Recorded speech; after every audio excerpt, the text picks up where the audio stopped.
Прямо сейчас предлагаем обзор экономических, мировых, спортивных и других новостей. И для начала озвучим актуальный курс валют. По информации Центробанка России, 1 доллар стоит сегодня 72 рубля 85 копеек. Евро остановился на отметке 86 рублей 7 копеек. Покупает сегодня американскую валюту по лучшей цене Россельхозбанк за 71 рубль 95 копеек, а продает по лучшей цене Азиатско-Тихоокеанский банк за 72,55. Самый выгодный курс покупки евро сегодня у Россельхозбанка. Покупает за 85 рублей 8 копеек, а продает по лучшей цене Азиатско-Тихоокеанский банк за 85,70. Акции Apple упали во время презентации. Но это нормально, и вот почему. После презентации новой линейки Apple акции iPhone снизились. Котировки бумаг техногиганта обычно падают после этого мероприятия. Так как инвесторы уже заранее закладывают позитив в цены, считают эксперты. Акции Apple с начала презентации новой продукции упали на 1,39% на американской бирже. IT-гигант презентовал 4 модели iPhone, Apple Watch 7 серии и новые планшеты iPad и iPad mini. Из того, что ожидали увидеть фанаты яблочной продукции, не было только новых беспроводных наушников AirPods и MacBook. Акции Apple традиционно имеют тенденцию к снижению в день презентации новой продукции. Согласно данным, собранным Bloomberg, акции технологического гиганта падали в 3 из 4 случаев, когда Apple представляла новые айфоны. Министерство труда и социальной защиты до конца года изменит правила предоставления пособий на детей от 3 до 7 лет и пособий родителям-одиночкам с детьми от 8 до 17 лет. Отмечается, что выплаты назначаются с учетом комплексной оценки нуждаемости и правила нулевого дохода. То есть наличие у взрослых членов семьи заработка, зарплаты, стипендии, доход от предпринимательства или пенсия. Ну или его отсутствие по объективным жизненным обстоятельствам. В Минтруде указали, что иногда причиной нехватки средств становится беременность. Особенно если будущая мама тяжело переносит свое положение и по состоянию здоровья не может активно искать работу. С начала 2021 года начали действовать новые санитарные правила в организации общественного питания населения. Один из важных разделов документа посвящен питанию детей в школах. Главный принцип – это питание должно быть здоровым и полноценным. На это правительство выделило 60 миллионов рублей. Юлия Золотарева расскажет, как изменилось школьное питание в новом учебном году. Горячее первое и второе, ежедневные овощи и фрукты 2 раза в неделю и никаких сухих пайков. Это главные требования к меню для школьников по новому Санпину. Оно приравнено к питанию в детских садах. Меню цикличное и не повторяется в течение 20 дней. Как отмечают повара, такое разнообразие увеличило спрос. Ну, мне всем нравится суп, нравится плов тут. Все вкуснее готовят, котлеты вкусно. А что больше нравится? Плов. Да. А еще что-нибудь? Мне еще нравится рыбка с рисом. Мне морс. Ну, разные супы. И что нам дают там сок, фрукты там иногда, пирожки. А что бы ты хотела, чтобы появилось в меню? Ну, что-нибудь там, пицца, может, суши. Пицца и суши, конечно, не появится, да и бутербродов с чаем больше не будет. Они не рекомендованы, как и все колбасные изделия и выпечка. Например, сосиски в тесте. Они источник соли и насыщенных жиров. Также запрещены макароны по-флотски и консервы. Но шпинатом никто детей кормить не будет. Добавят больше местной молочки, на каждого по 200 мл. В меню они все учтены, конечно, и калорийность, и белки, и жиры, и углеводы. И все оно составлено диетологами настолько, чтобы оно было полноценным питанием для детей. И оно не было жирным. По указу президента России младшие школьники обедают бесплатно. Полноценное питание – идея не дешевая. В 2021 году на это из федерального бюджета выделено около 60 миллиардов рублей. В 2 раза больше, чем в прошлом году. В Мирлинском районе подумали и о бесплатном питании 5-11 классов. С 1 сентября мы сделали бесплатными завтраки и обеды для всех многодетных семей, независимо от их статуса, малообеспеченные они или нет, за счет средств районного бюджета. А с 1 января я очень надеюсь, что такое соглашение будет подписано между районом и акционерной компанией «Алроса». И у нас все школьники Мирлинского района будут получать бесплатные горячие завтраки. Из нововведений Санпина – контроль медработника школы за рационом питания. Журнал заполняется ежедневно. Ввели и родительский контроль. Они могут прийти, попробовать блюдо и сравнить, соответствует ли фактическое меню утвержденному. Юлия Золотарева, Анастасия Белокреницкая, телеканал «Алмазный край». Президент России Владимир Путин обратился к россиянам перед выборами в Государственную Думу. Дорогие друзья, прошу вас принять участие в предстоящем голосовании. Выбрать для этого любой удобный для вас день, начиная с 17 сентября. Прийти на избирательные участки. Или же воспользоваться возможностью дистанционного электронного голосования. Современные технологии гарантируют его безопасность и надежность. Рассчитываю на вашу ответственную, взвешенную, патриотическую гражданскую позицию.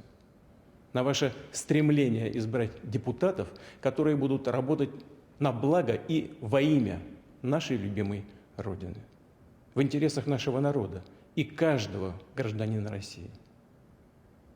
Пожалуйста, сделайте свой выбор. Анна Попова сообщила, что переболевшие ковидом входят в группу риска по гриппу. Переболевшие COVID-19 вошли в группу риска по заболеванию гриппом, сообщила накануне глава Роспотребнадзора Анна Попова. Она пояснила, что ковид наносит большой ущерб иммунной системе. У кого-то она восстанавливается быстрее, у кого-то медленнее. Но поражение иммунной системы при ковиде есть всегда. Поэтому это новая группа риска, и люди, которым нужно прививаться от гриппа, обязательно, заключила она. Тем временем подведены итоги первого тиража розыгрыша денежных призов среди вакцинированных от коронавируса. Определены 500 победителей. Номера выигрышных сертификатов можно будет узнать на официальном сайте проекта «Бонус за здоровье». Информация о призе также будет доступна в личном кабинете на едином портале государственных и муниципальных услуг. Компьютер, делая случайный выбор из списка участников за все время подведения лотереи, дважды определяет победителей. Всего их будет 1000, каждый получит по 100 тысяч рублей. Следующий тираж состоится 14 октября. Принять участие в лотерее могут совершеннолетние россияне, у которых есть уникальный номер записи из единого регистра вакцинированных. В Якутск прибыл сводный отряд Федерального медико-биологического агентства. Врачебно-сестринские бригады агентства оказывают практическую помощь медицинским учреждениям республики. Так, часть отряда работает в красной зоне отделения реанимации Якутской республиканской клинической больницы. Продолжит Саргалана Неустроева. Сейчас мы находимся в красной зоне, где работают врачи-реаниматологи. Само отделение рассчитано на 36 пациентов. На сегодняшний день оно полностью заполнено. Здесь работает около 80 сотрудников. И сейчас рядом с нами находится врач-реаниматолог из Томска Арсений Черепов. Арсений, здравствуйте. Расскажите, пожалуйста, с какой целью вы сюда приехали?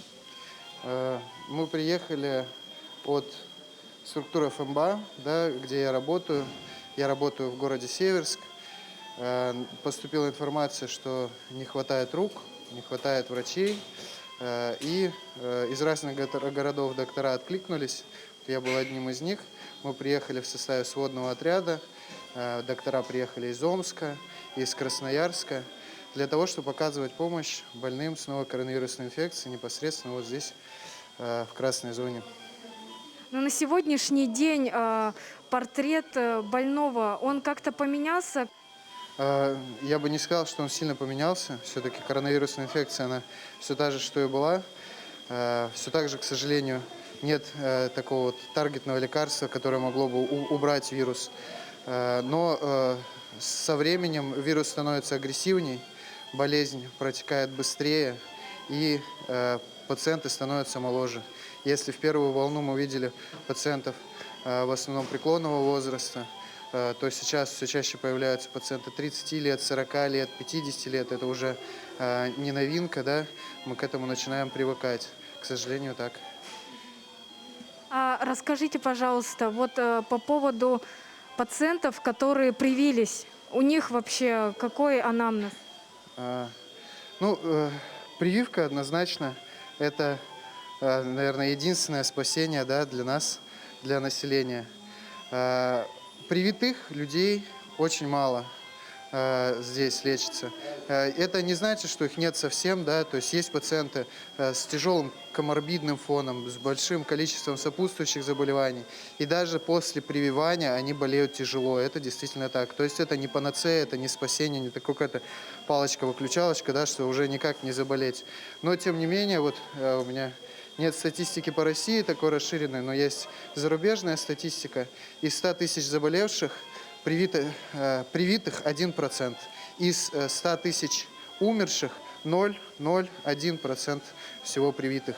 То есть при массовой вакцинации это однозначно работает. Но, к сожалению, это работает, когда привито очень большое количество людей, когда формируется популяционный иммунитет. Не индивидуальный у каждого человека, а у популяции. Тогда инфекция сходит на нет. А о сроках вашего пребывания, вот насколько вообще прибыл отряд сюда, в Якутск? Ну, на данный момент мы приехали на месяц. Именно врачи, которые будут работать в красной зоне. Сейчас прибывают врачи, которые узкие специалисты, да, они продолжат работу еще в ноябре. Ну, вот мы приехали, вот, когда был самый большой всплеск, чтобы помочь вот на этом фоне быстро найти кадры, скажем так. А сезонная вот заболеваемость гриппом и ОРВИ, ОРЗ, оно как-то сказывается на коронавирусной инфекции? Ну, сейчас у меня тоже нет расширенной статистики, какой-то точных цифр, но основной вот такой вирус, который вытеснил все другие, сейчас все-таки это новая коронавирусная инфекция. И что очень трудно, что осложняет работу, это дифференциальный диагноз. То есть на первых порах очень трудно понять, это банальная какая-то простуда или начало коронавирусной инфекции, потому что в самом начале заболевания отличить практически невозможно, кроме как вот лабораторным методом. А лабораторный метод, мазок, да, он всего 50% чувствительность. То есть ложно-отрицательных результатов очень много, с этим ничего не сделаешь. То есть сам метод работает нормально, но поймать вот этот вирус на слизистых достаточно сложно. Вот, поэтому в этом плане, конечно, очень сильно осложняет работу, потому что много людей сейчас будут болеть простыми инфекциями, а отличить их, поймать тех пациентов, которые нуждаются уже сейчас в помощи, в лечении, их будет трудно. Ну, одна из задач, одна из целей вашего пребывания здесь – это ведь обмен опытом. В плане технического какого-то оснащения, в плане системы лечения, что-нибудь в Якутске отличается от вашего родного города? Ну, смотрите, конечно, есть особенности, но они, это скорее мелочи. Больше подход докторов, разные школы. Но в основном, что я здесь работал, в Братске, в Иркутской области, в Симферополе, на территории Крыма, все мы работаем по одним стандартам, разработанным нашим Минздравом. И поэтому достаточно было просто влиться в работу. Мы друг друга, доктора, понимаем. Вот, но какие-то новшества я здесь подчеркнул. Ну, надеюсь, чего-то, может, мы тоже рассказали докторам. Спасибо, Арсений. Ну вот, как вы можете видеть, несмотря на неполное снятие ограничений, несмотря на, казалось бы, более благоприятную обстановку с коронавирусной инфекцией, борьба с ковидом все еще продолжается и ни в коем случае не ослабевает.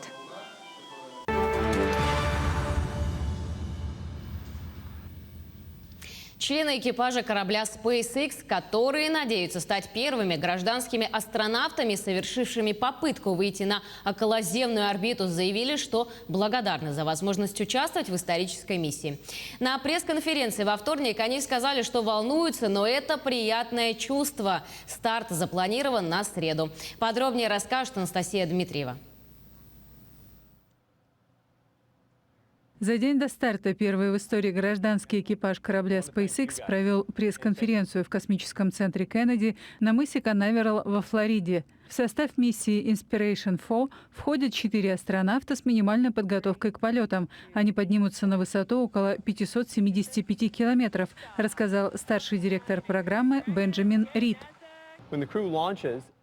Теперь миссия имеет историческую важность, потому что это будет самая большая высота, на которую выходили люди со времен миссии по обслуживанию орбитального телескопа Хаббл. И на самом деле они будут выше текущей орбиты Хаббла и Международной космической станции. Руководитель группы и основатель фирмы электронной коммерции Shift for Payments Джаред Айзекман сказал, что несмотря на все риски, это важно для будущих миссий. Если мы собираемся, как вы знаете, снова отправиться на Луну, на Марс и дальше, мы должны немного выйти за пределы нашей зоны комфорта и сделать следующий шаг в этом направлении. 38-летний миллиардер Айзекман оплатил SpaceX трехдневный полет в космос для себя и еще 3 человек. Благодаря этой экспедиции он рассчитывает собрать $200 миллионов на борьбу с детскими онкологическими заболеваниями, которые пожертвуют больнице в Мемфисе. Одним из участников полета станет бывшая пациентка этой клиники Хейли Арсено, которая теперь работает в ней помощником врача. 29-летняя женщина окажется самой молодой американкой, когда-либо побывавшей в космосе. Еще одним членом команды станет ветеран ВВС США, 42-летний специалист в сфере дата-инжиниринга Крис Самборский. Пилотом космического корабля будет ученый-геолог, профессор колледжа в Аризоне, 51-летняя Сиан Проктор. 3 чернокожие женщины-астронавта уже побывали в космосе. И осознание того, что я стану 4-й, означает, что у меня есть возможность не только осуществить свою мечту, но и вдохновить следующее поколение цветных женщин и девушек и действительно заставить их задуматься о том, что мы можем достичь звезд. Транспортное средство, получившее название Resilience, устойчивость, должно взлететь в среду вечером и спустя 3 дня в космосе вернуться на Землю, приводнившись в Атлантике. Даже камни не вечные. Британские власти впервые за 60 лет отремонтируют Стоунхендж. Одну из главных достопримечательностей Англии закроют на реставрацию из-за трещин в камнях. Про ремонт одного из самых известных культовых сооружений в мире смотрите далее. Доисторические мегалиты Стоунхенджа закрылись на ремонт. Работы начались во вторник. Это будет одна из крупнейших программ по сохранению объекта всемирного наследия за последние 6 десятилетий. Специалисты ранее выявили эрозию и повреждения стыков между горизонтальными и вертикальными камнями, сказала куратор комиссии по историческим зданиям и памятникам Англии Хизер Сейбер. Рабочим предстоит залатать трещины, появившиеся на мегалитах возрастом 4500 лет от ветров и дождей, а также исправить нарушения, допущенные при более ранних ремонтных работах. Изъяны были обнаружены с помощью детального лазерного сканирования объекта. В первую очередь это касается замены слишком твердого бетонного раствора, который использовался для укрепления камней в середине прошлого века. Чтобы иметь доступ к вершинам менгиров, самый высокий из которых достигает 9 метров, реставраторы возведут строительные леса. На время реконструкции достопримечательность закроют для посещения. Работы продлятся около 2 недель. 20-летний боксер Сэмюэл Таки стал национальным героем Ганы после того, как завоевал бронзовую медаль по боксу на Олимпиаде в Токио. Многим фанатам он запомнился тем, что в шутку попытался снять золотую медаль с шеи победителя соревнований россиянина Альберта Батыргазиева, рассказывает Никита Конев. Правый хук в ребра колумбийца Авилы Сейбера завершил четвертьфинал по боксу в Токио в полулегком весе, сделав Сэмюэля Таки из Ганы олимпийским бронзовым призером. Он выходец из района Джеймстаун в Акре, откуда родом 5 из 6 уроженцев Ганы, которые стали чемпионами мира.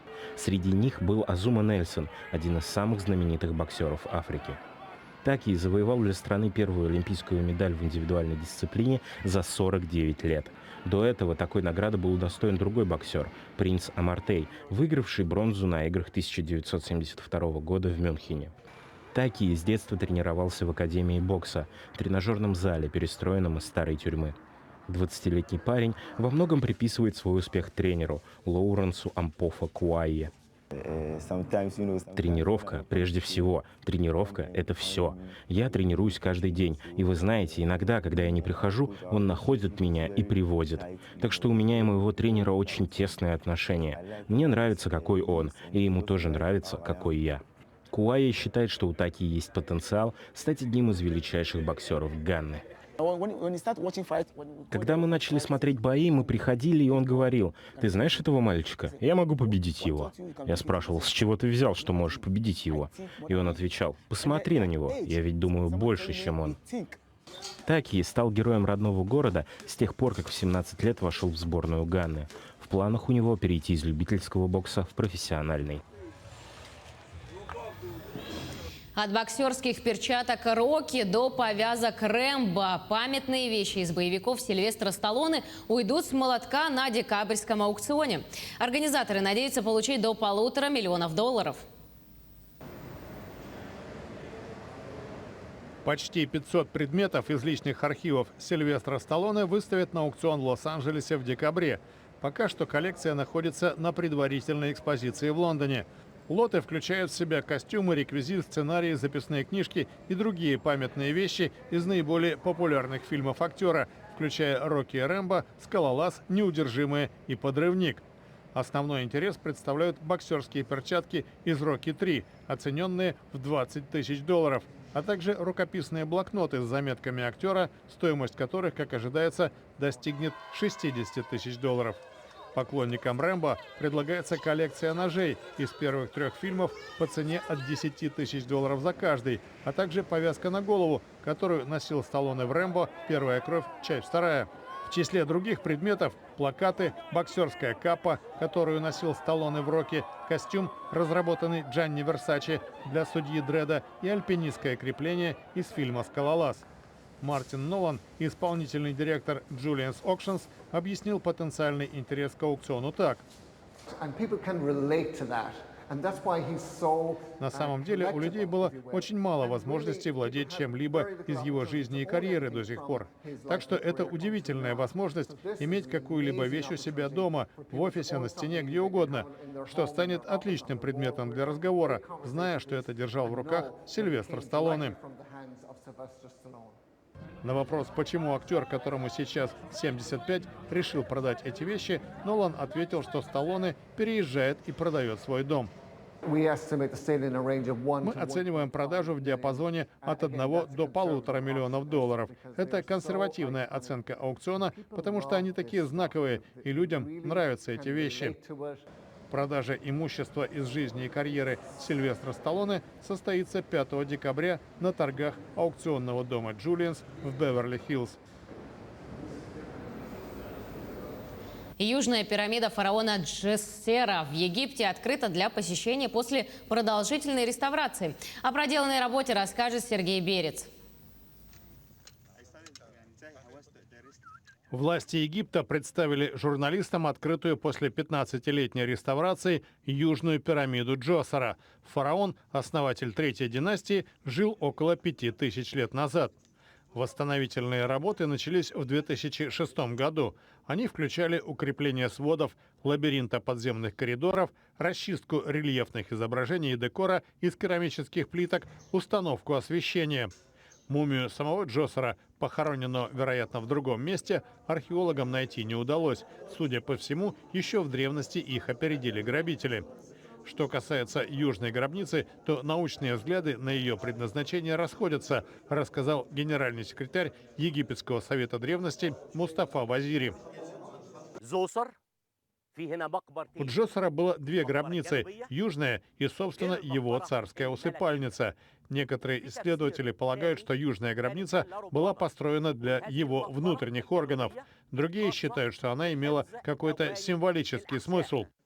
В марте 2020 года был открыт доступ в ступенчатую пирамиду Джосера, которая считается самым древним каменным строением в мире.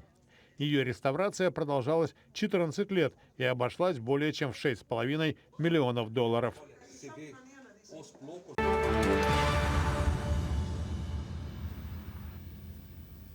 Возвращаемся в Якутию. В Алроса за состоянием многолетней мерзловых грунтов следят не первый год.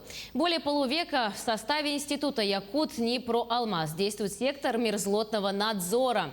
Его специалисты ведут термометрические наблюдения на промышленных и социальных объектах. Основной задачей сектора является мониторинг температурного состояния грунтов в основаниях зданий и сооружений. По плану специалисты снимают замеры и анализируют данные. По результатам следят, насколько влияет потепление или техногенные факторы на состояние грунта. В случае отклонения от нормы мерзлотная служба дает рекомендации по стабилизации температурного режима. Все здания и сооружения, построенные на вечно мерзлых грунтах, на многолетних мерзлых грунтах, должны наблюдаться, проверяться на температурное состояние. Естественно, компания уделяет особое внимание данному требованию, и поэтому периодичность наблюдения зависит от характеристики объекта. В первую очередь, конечно, особое внимание уделяется категории объектов, категории особо опасных и повышенной опасности. То есть это такие уникальные сооружения компании, как надшахтные копры, где устанавливают подъемные тяжелые машины, с, так скажем, с отепляющим эффектом стволов. Следственными органами Следственного комитета по республике предъявлено обвинение 3 фигурантам уголовного дела. Они обвиняются в незаконной добыче водных биологических ресурсов группой лиц по предварительному сговору с причинением особо крупного ущерба. Следствием установлено, что 3 мужчин прибыли на участок местности возле села Сиктях Булунского района и в период с июня по август этого года незаконно добыли 493 экземпляра сибирского осетра, 83 нельмы, 28 тайменей и черную осетровую икру весом 173 килограмма. Причиненный ущерб составил 117 миллионов рублей. В отношении основного фигуранта, ранее неоднократно судимого жителя города Якутска, по ходатайству следователя судом избрана мера пресечения в виде заключения под стражу. Расследование уголовного дела продолжается. Старшим следователем отдела по расследованию особо важных дел Следственного управления Следственного комитета Российской Федерации по Республике Саха-Якутия 3 подозреваемым в совершении преступления, предусмотренного частью 3 статьи 256 Уголовного кодекса Российской Федерации, предъявлено обвинение. Следствием установлено, что 3 обвиняемых, вступив в преступный сговор, прибыли на участок местности возле села Сиктях Булунского района и в период с июня по август текущего года незаконно добыли водные биологические ресурсы. 493 экземпляра сибирского осетра, 83 нельмы, 28 тайменей и черную осетровую икру весом 173 килограмма. В отношении основного фигуранта, ранее неоднократно судимого жителя города Якутска, по ходатайству следователя судом избрана мера пресечения в виде заключения под стражу. А вот Пресненский районный суд на 2 месяца арестовал подозреваемого по делу о смертельном отравлении арбузом 2 человек в Москве. Уточняется, что сотрудник компании по обеззараживанию помещений будет заключен под стражу до 10 ноября. Подозреваемый вины не признал. По данным следствия, 9 сентября из квартиры жилого дома в Москве в больницу с признаками острой интоксикации были доставлены женщина, ее мать и несовершеннолетняя дочь. Несмотря на полный комплекс необходимой медицинской помощи и реанимационные действия, спасти пожилую женщину и подростка не удалось. Согласно предварительным выводам судебно-медицинских экспертиз, причиной смерти является острое отравление химикатами. Следствие считает приоритетной версию нарушения правил при проведении дезинфекции в сетевом продуктовом магазине. В принципе, предъявленное обвинение моему доверителю, оно непонятно, так же, как и стороне защиты, потому что обвинение, оно мало того, что не конкретно, там указываются ссылки на возможные причины отравления, возможные причины смерти, хотя фактически в материалах дела не имеется прямых указаний ни на вещество, которое стало причиной смерти, ни на факт того, что причина была, например, в полученном арбузе, да, в котором следствие цепляется. Поэтому говорить о причинно-следственных связях в настоящее время, до того, пока экспертизы придут, не представляется возможным. В Якутском музее имени Емельяна Ярославского открылась выставка «Булунский улус. Вершина Арктики». Выставка посвящена столетию со дня образования Якутской ССР. Сейчас в музее находится моя коллега Марфирина Алексеева и выходит с нами на прямую связь. Марфирина, здравствуй, тебе слово. Валерия, добрый день. Ну что ж, мы оказались самыми первыми посетителями самой северной точки, можно сказать, как бы района нашей республики. И нас уже у входа встречает заведующая выставочного отдела. Здравствуйте. Здравствуйте. Расскажите, пожалуйста, чему посвящена выставка? К столетию образования Якутской ССР в нашем музее будут работать и работают 34 улуса, а также 2 городских округа. И все жители республики, а также города Якутска и посетители нашего музея ознакомятся с выставками, достижениями этих улусов. И на данный момент у нас только вчера открылась выставка Булунского района. Здесь о том, что здесь представлено, расскажет моя коллега. Ну, я знаю, да, вот вы мне ранее рассказывали о том, что здесь уже прошли выставки целых 16-15 районов республики. Да? Скажите, с чего началась выставка, с какого района? Так, этот проект начал работу 27 сентября 2019 года. И первой выставкой была выставка Хангаласского улуса. Далее работали выставки Вилюйского, Амгинского, Чурапчинского, Мигно-Кангаласского улусов, а также вот буквально недавно стояли выставки Сунтарского района, а также Алекминского улуса. Спасибо большое. Ну, а мы переходим непосредственно к представителю Булунского района. И нам сейчас расскажет Светлана подробнее о том, какие здесь экспонаты, что интересного может увидеть посетитель. Добрый день. Вчера у нас прошло открытие нашей выставки. Посетитель может ознакомиться с историей развития нашего района. В прошлом году наш район отметил 90-летие образования своего района. И дальше посетитель может ознакомиться с основателем нашего Булунского района, с Ильей Егоровичем Винокуровым. Здесь представлены его личные документы, награды. В этом году Илье Егоровичу Винокурову исполнилось 125 лет. Далее здесь представлены сельское хозяйство, социальная сфера, здравоохранение, культура, а также фотографии Самойловой Виктории Ивановны, отличника культуры Республики Саха-Якутия, ее уникальные фотографии. Далее хочется отметить здесь то, что в этом году, в феврале месяце, вышел документальный фильм «Вечная память народа». Продюсер фильма Елена Байшева, режиссер Захарова Сардана. Каждый посетитель, кликнув на QR-код, может увидеть этот уникальный фильм «Воспоминания переселенцев Чурапчинского района». А также здесь на нашей выставке впервые посетители могут увидеть уникальные фотографии из фонда Якутского музея. Вот здесь мы видим школьную парту. За этой партой учился Дмитрий Петрович Коркин, заслуженный учитель Якутской ССР, заслуженный тренер по вольной борьбе Якутской ССР. Весной 2021 года эту парту привезли с села Барагон, с местности Кариске. И вот здесь, на этой фотографии, вы можете увидеть эту экспедицию.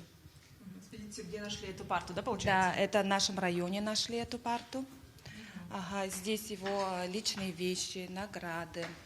Наш район славится нашими мастерами. У нас очень развито оленеводство и рыболовство. И здесь посетитель может ознакомиться с работами наших мастеров. Это Болтунова, это работы Болтуновой Анастасии Егоровны, жительницы наслега Кусюр. Это работа Шамаевой Христины Карловны. Ну вот и такой уникальный, да, можно сказать, овцы-бык, это чучело, да, я так знаю, что в Тиксе расположен Усленский заповедник в Булунском Улусе, да, и они, как говорят, хорошо прижились, немного об этом расскажите. Да, действительно, это чучело овцы-быка, маленького бычка, которого вообще овцы-быков в наш район привезли 24 особи. И сейчас их очень много стало. Они по всей тундре, нашей необъятной, красивой тундре. Ну, помимо, да, вот таких, как рыболовство, вы сказали, да, оленеводство, хотелось бы отметить, да, действительно, что Тикси, да, оно снабжает Якутию, всю, не только Якутию, такой высококлассной рыбой, да, там 250 килограмм, тонн даже, да, в год, конечно, если я не ошибаюсь. Так? Да, конечно, наш район очень развито рыболовством. В нашем районе на слеге Быковский есть совхоз «Артель Арктика», да, и вот эта рыба каждый год и зимой, и летом они добывают рыбу и, как говорится, угощают всю республику и даже за республику, за пределами республики. Ну а следующий стенд у нас получается, видимо... Следующий стенд у нас из Фонда Национальной библиотеки республики. И здесь представлены книги о нашем Булунском районе. Спасибо вам большое за такую мини-экскурсию. А я напомню, что посетители могут прийти сюда уже начиная с сегодняшнего дня до 15 октября. Вход 150 рублей для взрослых, а для школьников и детей до 18 лет вход бесплатный. Передаю слово коллегам. Спасибо большое, Марферина, за такую интересную и подробную информацию. Но я напомню, что с нами на прямой связи был наш корреспондент Марферина Алексеева. Русский драмтеатр имени Пушкина отправляется на гастроли в Приморье. В рамках федеральной программы «Большие гастроли» Русский театр города Якутска едет во Владивосток. Площадкой для показов стал Академический краевой драмтеатр имени Горького. Труппа Русского театра представит жителям и гостям Владивостока 7 спектаклей. Это классические произведения, комедии, драмы, музыкальные и детские спектакли. На сегодняшний день жители Приморья приобрели уже более половины билетов. Буквально вот с 19 по 30 сентября это все состоится. Мы все-таки сможем вывести наш уже легендарный ставший спектакль «Два берега одной победы». Это история Алсиба. Также мы повезем ее общеобразовательную программу, естественно, пушкинское наименование. Это «Капитанская дочка», которая идет с большим успехом. И вплоть до того, что школьники, дети, которые увидят спектакль, они пытаются найти и прочитать все-таки первоисточник. То есть у нас обратный процесс идет от спектакля к книге. Это здорово. Это значит, мы все-таки выполняем свою задачу. Самое главное, то, что интерес возрастает именно к классике. Сегодня в столице Южной Якутии выпал первый снег. Мокрый снег идет большими хлопьями и стал сюрпризом для нерюнгринцев, рассказывает Ирина Кичигина. Сегодня в Нерюнгри обильный снегопад. По прогнозам это было ожидаемо, но тем не менее, когда мы шли утром на работу, то с неба лил только дождь и думали, что, возможно, прогнозы не оправдаются. Но с 11 часов с неба начали сыпаться вот такие крупные хлопья снега. Те, кто оделся не очень тепло, начали подмерзать, поэтому пора доставать одежду потеплее, обуваться. В прошлом году нас погода порадовала. Осень была затяжная, теплая. Первый снег выпал только 10 октября. Но вот сегодня 16 сентября, и вы видите, какая у нас погода. Наше название Южная Якутия пока себя не очень оправдывает. Но со следующей недели прогнозируется повышение температуры до 17 градусов. И мы надеемся, что все-таки осень нас еще побалует теплыми деньками, и мы увидим красивую еще золотую осень. Ну и продолжим тему в завершении. Коротко о погоде в крупных городах Якутии. В Алдане сегодня дожди, температура воздуха +3, вечером обещают снег и +1. Ночью также снег и 0 градусов, ветер чуть больше 4,5 метров в секунду. В Нерюнгри тоже обещают снег, днем +3 градуса, ветер больше 6 метров в секунду, вечером также снег и +2 градуса дожди, ночью +1. В Ленске сегодня пасмурно и +7. К вечеру температура опустится до +4. Ночью дожди +3, ветер слабый, чуть больше 3 метров в секунду. В алмазной столице сегодня дождливая погода. В Мирном +9, ветер слабый, 1,5 метра в секунду. Вечером дождей +6, а ночью столбики термометров опустятся до +3 градусов. Ну и в столице республики сегодня тоже дожди. В Якутске днем +11 градусов, ночью дождь, столбики термометра опустятся до +8. Слабый ветер, давление 745 миллиметров ртутного столба. К этой минуте у меня все. Спасибо, что целый час провели с нами. Оставайтесь с нами на телеканале Якутия-24.